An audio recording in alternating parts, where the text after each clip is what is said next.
여유 있어요. 본인도 벌이가 많아요. 외모도 훌륭해요. 근데 집에 그릇이 하나도 없어요.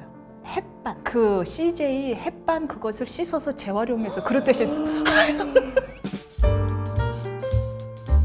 안녕하세요. 결혼 속 결혼의 구독자 여러분, 관계학 결혼 임윤선입니다. 오늘도 또다시 관계 본령에 대해서 파헤쳐보는 시간 가져볼 텐데요. 두 분 지난 시간에 이어서 두 분 모셨습니다. 강옥규 변호사님 그리고 안세훈 변호사님입니다. 안녕하세요. 안녕하세요. 반갑습니다. 오늘도 또다시 이혼 사유에 대해서 이번엔 이야기를 해보려고 합니다. MZ세대 이혼 사유 중에서 경제적 문제 큰 비중, 사실 MZ세대뿐만이 아닙니다. 이혼 사유의 가장 큰 이유는 대체로 경제 문제인데, 그런데 최근에 재밌는 글을 봤습니다. 여러분 네이트판 아시죠? 네이트판에 아주 재밌는 글이 올라온 거예요. 곧 결혼을 하려고 한다. 근데 파혼할까 고민 중이다. 이유는 신혼 물품을 남편이 예신이 다이소에서 사자고 한다. 대부분의 댓글이 찢어져라. 거기는 어차피 뭘 하든 간에 찢어져라요. 사실은 댓글이. 찢어져라인데, 그렇다면 자, 두 분이라면은 두 사람 결혼 생활을 유지하는 데 있어서 경제력이 더 중요한 문제인지 아니면 소비 습관의 차이가 더 중요한 문제인지 두 분은 어떻게 생각하시나요? 결국 갈등이 오는 것 같습니다. 이게 상대방의 소비 습관을 인정할 수가 없기 때문에 우리나라에서 네. 결국 엄청난 갈등이 되는 것 같아요. 소비 습관이 다른 거는. 그래서 소비 습관이다. 네. 저는 원래 경제력이 이혼 사유에 해당하는군요. 네, 소비 습관이 다른 거는 참을 수 없을 것 같습니다. 네.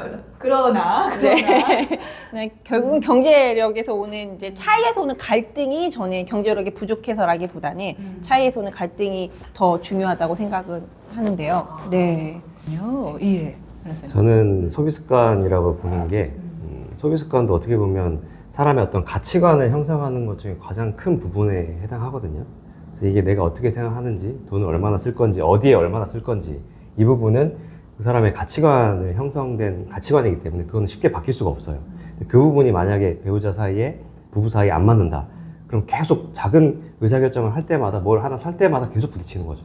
자녀 교육에 돈을 얼마 쓸 것인지, 아니면 집에 얼마 쓸 것인지, 그러면서 계속 부딪히다 보면 결국에는 이 결혼 생활을 계속 이어갈 수 없게 될 수밖에 없다. 그게 제 생각입니다.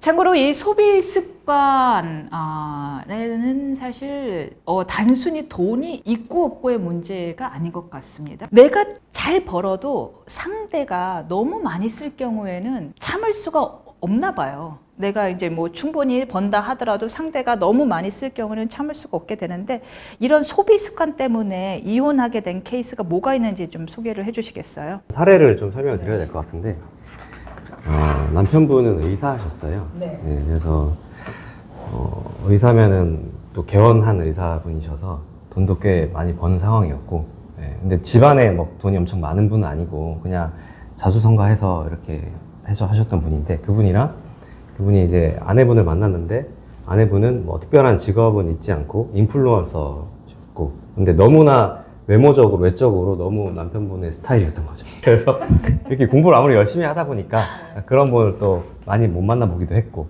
그리고 성격도 너무 사실 약간 우리가 전문직이어서 알지만 전문직 남자들이 약간 저를 가운데 그러시는 거 아닙니까? 그러니까 그 예쁜 것도 약간 화려하게 예쁜 걸 좀 좋아. 그쵸? 확실히. 약간 이런 심리도 있었던 것 같아요. 아무래도 내가 이 와이프를 데리고 어디 모임에 갔을 때나 이렇게 갔을 때 뭔가 으쓱하는 약간 이건 트로피 이런 느낌으로 내가 이만큼 성공했어 라는 것들을 보여주고자 하는 심리도 없지 않아 있지는 않았을까. 저한테 그런 얘기를 하진 않았는데 제 1호증이었구나. 네, 성공을 입증할 갑자기 1호증. 나이 차도 좀 나고 그런 분이랑 결혼했어요. 네, 그랬는데 근데 아무래도 이 인플루언서다 보니까 항상 자신의 어떤 보이는 거가 되게 중요하잖아요. 그래서 호텔도 가야 되고 가서 이제 꼭 사진을 찍어서 올려야 되고, 남편한테 기념일에 선물 받았다라고 하면서 좋은 가방, 그것도 브랜드도 좋아야 되죠. 어느 샤넬 이상은 돼야 되니까 그런 가방 받았다고. 샤넬 이상 되면 뭐가 있어요? 에르메스도 있어요. 샤넬부터 시작해서 스타트가 샤넬인 거죠. 그렇게 해야 되고, 그리고 오마카세도 가고, 요즘에 유행하는 또 많은 사람들이 하지 않는 골프는 요즘 많이 치니까 난 승마를 하겠다. 승마도 하고 요트도 타야겠다 하고 하니까 이게 소비가 감당이 안 되는 거죠. 그거는 좀 세다. 네, 이 남자분이 꽤 돈을 그래도 결혼하고 나서 뭐 오래되진 않았으니까 그래도 그 나이대에 비해서는 많이 모아놨는데 결혼을 하면서 이걸 그래도 사랑했으니까 사랑으로 결혼했으니까 그래서 맞춰주려고 노력을 하다 보니까 이게 아무리 많이 벌고 월 막 몇천씩 많이 벌 때는 1억씩 벌고 해도 돈이 안 모이는 거예요. 계속 이러다 보니까 결국엔 남편도 더 지친 거죠. 나 너랑 더 이상 결혼 생각 못 하겠다 하면서 헤어지자고 했는데 그래서 그 여자분이 한 번은 내가 이걸 좀 고쳐보겠다 라고 했대요. 그래서 이혼까지는 안 하고 좀 더 살아봤어. 유예기간을 더 봤는데 결국엔 이게 안 고쳐지더래요. 아니 그냥 여쭤볼게요. 그 여자분이 뭘 얼마 정도 소비했던 거예요? 뭐 정확하게는 알 수는 없지만 그래도 이런 것들을 다 합쳐봤을 때 그래도 몇천 이상은. 인플루언서면 수입이 그분들 꽤 있으신 거 아니에요? 아니 근데 모든 인플루언서가 돈을 버는 건 아니거든요. 그냥 겉으로 보이는 그냥 인플루언서를 해서 상위 인플루언서 중에서도 상위 한 10% 정도만 돈을 벌지. 그래서 그냥 팔로워 자체는 많지만 뭔가 이거를 비즈니스화 하지는 못한 인플루언서였던 거죠. 그렇게 해서 본인이 어떤 소득은 적은데 남편 소득으로만 생활을 하다 보니까 궁금한 게 제가 이혼 사건을 많이 안 해봐서 그런 식으로 아내분이 남편 수입의 대부분을 썼어요. 네. 그런 경우 재산 분할할 경우에도 여자분이 그동안 많이 썼다는 것이 반영이 되나요? 어느 정도 그 부분을 많이 어필을 했어요. 그래서 재판부에서도 어느 정도 좀 인정을 해줬고 그리고 혼인기간 자체가 그렇게 길지 않았었기 때문에 당연히 그런 어떤 재산 분할할 때 아내분이 얼마나 이런 재산의 유지나 증식에 기여를 했는지 여부를 보잖아요. 감소액이 기여했죠. 그렇죠. 큰 기여를 네, 했죠. 그런 예. 부분을 아주 어필을 많이 했죠. 이런 거 오히려 유지하는 데 기여한 게 아니라 오히려 감소하는 데 까먹는 데 아주 지대한 영향을 미쳤다라는 식으로 약간은 좀 공격적으로 서면을 쓰고 했었습니다. 아, 그래서 몇 대 몇 받으셨어요? 그래서 거의 많이 저희가 아껴서 한 20% 정도 하는 걸로 마무리를 했죠. 훌륭하셨네요. 예, 훌륭하시네요. 예, 이제 변호사님. 네, 전에 그 경제력이 부족해서 이혼한 케이스는 아니고요. 이제 경제력에서 오는 불평등 아까 말씀드렸는데 제가 그 접했던 케이스는 남자분 역시 굉장히 이제 능력 있는 분이었고 여성분은 별다른 이제 직업 활동 안 하시고 약간 친정도 좀 어렵고 좀 이런 부부 이야기였어요. 그러니까 남자가 돈 잘 벌고 이러니까 와이프도 되게 떠받들고 뭐 여보 고마워 뭐 이러고 살긴 살았는데 남자가 자기를 위해서 이제 아낌없이 쓰는 거예요. 뭐 골프도 치고 차도 막 좋은 차 끌고 다니고 이제 이러면서 아내가 돈 조금 시장에서만 장을 많이 봐도 야, 너 왜 이렇게 미쳤어? 왜 이렇게 많이 써? 뭐 뭘 산 거냐? 막 이제 이런 식으로 그리고 혹시 너 친정에 돈 갖다 준 거 아니야? 막 이러고 야, 네 주제에 돈도 못 버면서 뭐 그렇게 좋은 옷을 사 입어 이제 이런 식으로 얘기를 하니까 이제 너는 돈을 버는 건 나지 너는 아니니까 너는 최소한만 써 이제 이런 식으로 접근을 하다 보니까 아내 입장에서는 자존감도 무너지고 뭔가 이제 정말 자기가 가정부 또는 아이를 키운 이상 그 이하 그 존재도 아닌 것 같다라는 생각이 들어서 했어요? 보통은 그래도 참잖아요. 네, 그 사건이 끝까지 이혼을 못한 게요. 이제 아내가 이런 너무 스트레스가 과도하다 이러고 저희가 소장을 보내니까 남편이 내가 다시는 너 이제 돈 갖고 옥죄지 않을게. 이제 너 좀 쓰고 싶은 대로 써. 네 카드 내역 써도 나한테 문자 안 오게 할게. 막 이러면서 이제 용서를 구해서 봉합이 되긴 됐는데요. 그 이후 해피 엔드일까 여자분들 사실 근데 자신은 없으신 거죠. 본인도 크게 돈 벌어 보신 적은 없어서 근데 그 임계치를 넘게 했기 때문에 이혼을 결심하셨다가 남편이 사죄를 구하니까 한 발 뒤로 물러선 건데 이후에도 계속 해피하실지는 네. 약간 걱정이 되긴 됐는데 너무 치사하게 막 하시더라고요. 장 조금만 봐도 요새는 물가가 비싸니까 많이 나오잖아요. 근데 너 요즘 갔다 오면 저만 다녀오고 1인 가구인데도 10만 원이에요. 다녀오면. 예. 뭐 샀어? 뭐 너 장인장 먹었지 같이장 받지 막 이런 식으로 뭐 한다든지. 너무했다. 예, 그러니까 본인인데 너무 누주고 사는데 네, 이런. 박 변호사님 얘기를 들으니까 결혼의 조건이 사랑이군요. 남자 사랑이 식었네. 네, 그쵸. 식은 거죠. 어느 순간 이제 공평해야 되는데 내가 이렇게 보는 대신 너는 정말 노예처럼 나를 떠받들고 뭐를 해. 이제 이런 사람의 보상 심리가 생기는 것 같아요. 부부간에. 근데 보통은 제가 왜 이런 경우 이혼을 잘 안 하지 않나요? 라고 했냐면 뭐 어느 저기도 있잖아요. 남편 월 수입이 월 1,000 이상일 경우에 이혼율이 절대적으로 뚝 떨어지는 거. 왜냐하면 나가서 같은 삶의 질을 유지할 수가 없으니까. 근데 그건 쓰게 해줄 때인 것 같아요. 제가 접했던 케이스처럼 나는 못 쓰게 하면 네. 내가 차라리 나가서 설거지를 하더라도 네. 이거보단 쓰겠다. 이거 남편이 뭐 100 벌어온 수준인데 뭐 내가 쓰는 건데 상대적 박탈감도 너무 심해지고 네. 기본 저기도 안 되네요. 기본 소득도 안 되네요. 알겠습니다. 근데 그 다음에 제가 근데 여쭤보고 싶은 거는 이 소비 습관에 대해서 서로들 불만을 이야기할 때 제가 궁금한 건 이거예요. 왜 여자의 소비에 대해서는 사치란 표현을 쓰고 남자의 소비에 대해서는 경제관념이라는 표현을 쓰는 거예요? 우리 이거 뭐 가만 보세요. 누가 사치가 심해라고 할 때 여자한테 쓰는 표현이에요. 근데 남자랑 이게 다르잖아요. 남자가 많이 써. 남편과 내가 경제관념이 심해서라는 표현을 쓰지 남편이 사치가 심해서라는 표현은 잘 안 써요. 왜 그런 거예요? 먼저 얘기하시죠. 저는 이제 여기 반박을 할 거기 때문에. 좋아요. 그동안에 뭔가 저희 인식이 대부분의 부부에서 남자가 이제 주소득자고 네, 그렇죠. 주소득자가 벌어온 돈을 많이 쓴다고 해서 이렇게 사치라는 표현 조금 더 안 좋게 표현하기 시작한 게 이렇게 고착화되지 않을까. 약간 이렇게 네. 원지를 붙였어요. 그렇죠? 그런 것 같은 생각이. 그런 것 네. 같아요. 예. 저도 생각해보니까 이제 변호사님 말씀이 어느 정도 맞는 부분이 있는 것 같아요. 네. 여성분들이 뭘 어떤 가방을 샀다, 뭘 했다 하는 거를 사치라고 보지, 보통 남자가 뭐 차를 플렉스했다, 그거를 사치라고 보통 안 그렇죠. 하는데. 플렉스라고 표현해요. 플렉스라고 하죠. 맞아.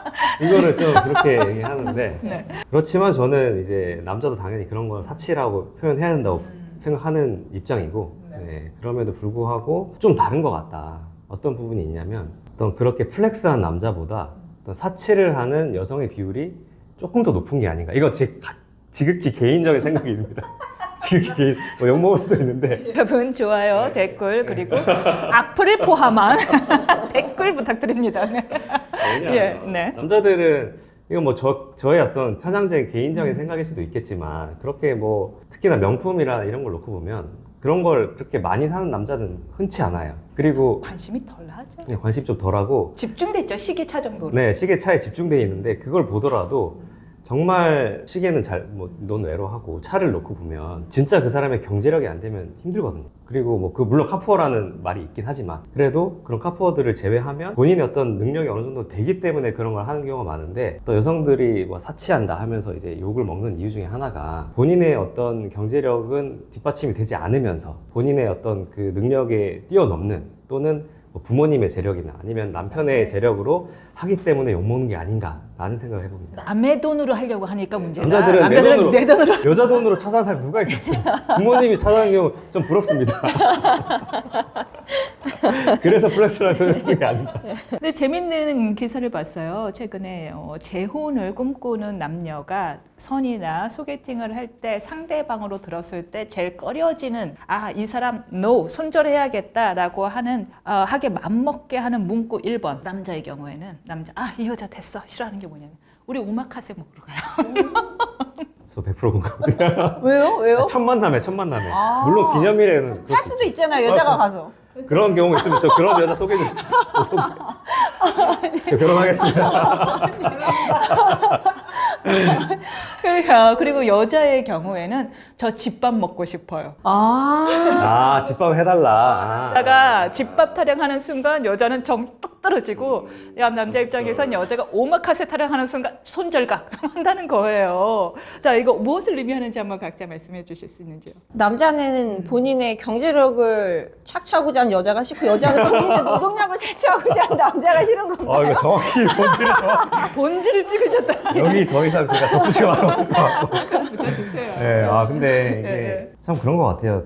제가 아까 말씀드린 것처럼, 저도 뭐 보통 주변에 제 남성분들도 봐도, 남자는 이게 어떤 본질과 관련이 있는 것 같은데, 남자는 여성의 어떤 헌신을 요구하는 것 같고, 여성은 남성의 어떤 경제력이나 이런 걸 요구하는 것 같다 라는 그런 니즈가 있는데, 그런 것들을 너무 처음부터 대놓고 했을 경우에 당연히 정이 떨어지게 되죠. 이 사람이 한 3번쯤 했어야 되는 거죠. 나를 사랑한다 느낌이 들었을 때 그런 거는 그럴 수 있지만, 사람들이 인내시며. 네, 너무 처음부터 본인의 어떤 원하는 니즈를 대놓고 얘기했을 때, 그게 사실 어떻게 보면 좀 인정을 해야 되는 부분인 것 같아요. 남성은 어떻게 보면 여성의 어떤 내조나 헌신이나 이런 거를 좀, 어머니의 조건 없는 사랑을 좀 바라는 경우가 있고, 여성 같은 경우는 아버지로부터 어떤 경제적인 도움이라든지 어떤 그런 것들을 받아왔기 때문에 그것을 남편에게 요구할 수밖에 없는 어떤 그런 게 있지 않나. 근데 그런 본인들의 어떤 욕구나 어떤 바라는 니즈를 너무 대놓고 하는 경우에는 좀 당연히 상대방이 정이 떨어질 수 있는 부분이라고 생각합니다. 근데 과거에 전통적으로는 확실히 조금 더 경제력을 여자는 좀 더 많이 보고 남자는 상대방의 경제력을 좀 덜 중시하는 경향이 있었단 말이에요. 근데 요즘에는 그런 분위기도 아니라면서요. 남자들도 요새는 더 조건을 꼼꼼하게 따진다라는 느낌이 들 정도로 뭐 직업, 연봉 이런 거에 굉장히 관심들이 많고 또 맞벌이 해야 된다라는 인식들도 되게 강한 것 같고요. 네. 그래서 남자 이제 네가 너 쓰고 싶은 거 써. 근데 네가 벌어서 약간 이런 전제 조건이 붙는 것 같아요. 예전에는 나한테 잘하고 이러면 뭐 내가 버는 돈으로 우리 같이 생활하자였으면 요새는 네 맘대로 해. 네가 벌어서 약간 네. 그러니까 저도 여기 동의하는 게 예전 같은 경우에는 외벌이가 더 많았었잖아요. 그런데 요즘에는 거의 맞벌이를 많이 하고 여성분들도 결혼 이후에도 커리어를 이어나가는 게 훨씬 더 많아졌기 때문에 구시대적처럼 예전에는 뭐 남성은 뭐 여자를 볼 때 경제를 별로 안 보고 여성만 보고 이런 시대는 이미 지나간 것 같고 그러니까 남자들도 이제 아는 거죠. 내가 일방적으로 희생하는 결혼생활을 하고 싶지 않다. 왜냐하면 예를 들어서 그렇게 했어. 근데 예전 같은 경우 우리 어머니들 같은 경우에는 수왕을 해줬죠. 네, 그러면서 진짜 헌신적으로 뭐 밥도 아침밥, 점심밥 다 차려줬어요. 근데 요즘에는 왜 이렇게 밥을 먹으려고 그러죠? 저는 밥 안 차려도 됩니다. 그런데 요즘에는 이 여성분들이 안 그런단 말이죠. 근데 그렇게 안 하면은 그러면 너도 나처럼 돈을 벌어와라 라고 이제 인식이 좀 바뀐 거죠. 문화의 차이가 그런 추구하는 바의 차이로 왔겠네요. 딱히 그 사람들이 돈을 더 원해서라기보다는 무슨 말씀인지 알겠습니다. 그렇다면 우리 결혼 생활 유지에 있어서 경제력 문제가 더 중요한지 아니면 소비 습관의 문제가 더 중요한지에 대해서 또 두 분 모시고 흥미로운 이야기 나눠봤습니다. 어떻게 두 분 생각은 여전히 유지 중인가요? 전과 동일합니까? 매력의 차이에서 오는 갈등. 네. 네. 결국 다 같은 맥락인 것 같습니다. 근데 소비 습관도 그렇고, 네. 네, 이게 소비 습관의 차이, 경제력에서 오는 뭔가 차이, 갈등 이런 게 요새는 돈이 없어서라든지 이런 경우는 잘 없는 것 같고, 뭔가 다른 생각과 다른 습관, 네, 이런 거에서 오는 그리고 게 소비 습관도 어떻게 보면 경제력 그 자체에서 약간 길러지는 측면도 없지 않기 때문에 이걸 아예 동떨어져 놓고 생각할 수는 없겠지만 그래도 제 생각은 소비 습관이 더 중요하지 않나. 저 아무리 그래도 다이소는 아닌 거예요. 진짜. 솔직히 말하면 제가 여자라도 싫을 것 같습니다. 저도 한번 네. 비슷한 일을 겪어본 적이 있었는데 다 여유 있어요. 본인도 벌이가 많아요. 외모도 훌륭해요. 근데 집에 그릇이 하나도 없어요. 햇반, 그 CJ 햇반 그것을 씻어서 재활용해서 그릇 에 씻어. 나는 안 된다. 이 사람이 머리가 얼마든 나는 아니, 진짜 안 될 것 같은데요? 네. 왜 아끼고 싶으셔서 그러시는 거예요? 예, 그냥 이유도 안 궁금했어요. 그냥 도망쳤습니다. 말씀드리면 진짜 만약에 남편이 짠돌이야, 뭐 돈을 안 써. 근데 남편의 능력이 만약에 안 되는 경우는 어느 정도 이해를 할 것 같아요. 근데 능력이 되는데 그러면 더 화가 날 것 같아요. 극해였어요. 그러니까 아무리 경제력이 좋아도 나는 그 소비 습관은 나는 용납이 안 되더라고요. 그래서 TMI였습니다. 그렇다면 유익하셨다면 구독, 좋아요, 알림 설정 부탁드리겠습니다. 두 분 감사합니다.